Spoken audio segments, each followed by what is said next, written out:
As a NUCCA chiropractor, we use very specific x-rays to show us the misalignment of the spine and of atlas, the first bone at the top of the neck.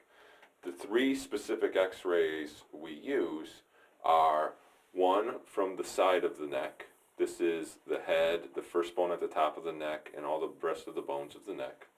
One from the front, which this is harder to tell what we're looking at, but this is the head, the jaw, eyes are underneath there, bones of the neck here, shoulders down there. Specifically right here is the first bone that we're going to be looking at. And then the other one is from the top down, where this is the nose, the eyes, the back of the head. And this kind of oval shape right here is atlas, or the first bone looking straight down on top of it.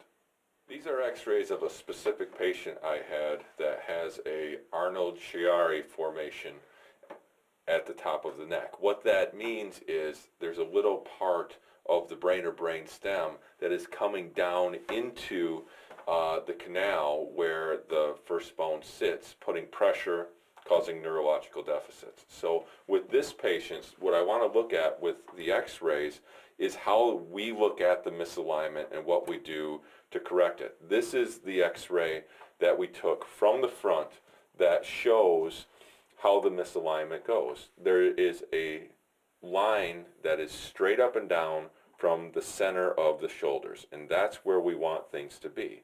What we have with this patient is the neck is leaning off to the left by 5 3/4 degrees.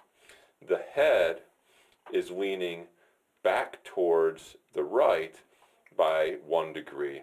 And then the first bone that sits in between the head and the neck is atlas, or the first bone, and that's the bone we use to move things back to the proper position.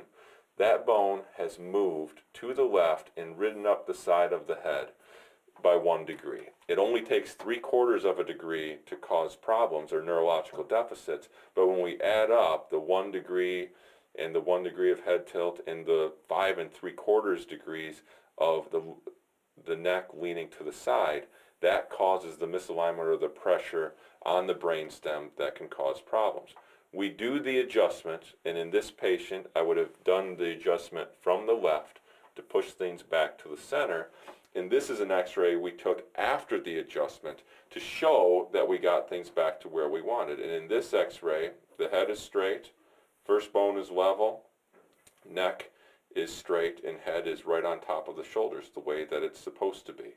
This means no pressure on the brainstem, which means the nerves can function properly again, meaning the patient feels better. This is the x-ray that NUCCA practitioners take looking from the top down. And again, what we're looking at here is this is the nose and the eyes, and this is the back of the head.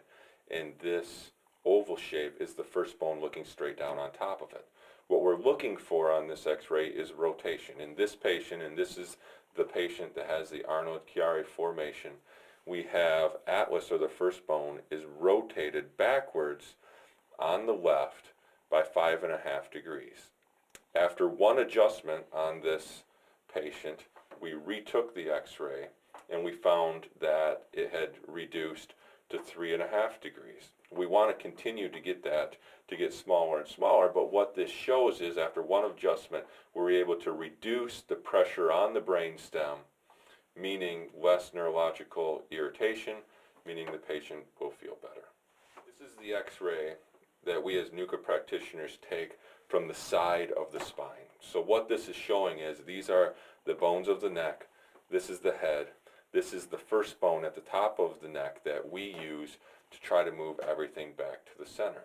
What we're really looking at on this x-ray is we want the neck to have a curve, to the forward curve.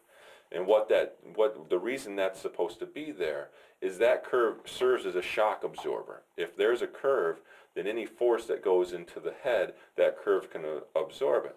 But when the neck starts to straighten out from the side, now any force that comes in, the neck can't absorb it, and it starts causing more pressure. And what we're looking to do as a NUCCA practitioner is reduce the irritation to the brainstem and to the nerves. This x-ray was before we did the adjustment on a patient we had with an Arnold-Chiari formation.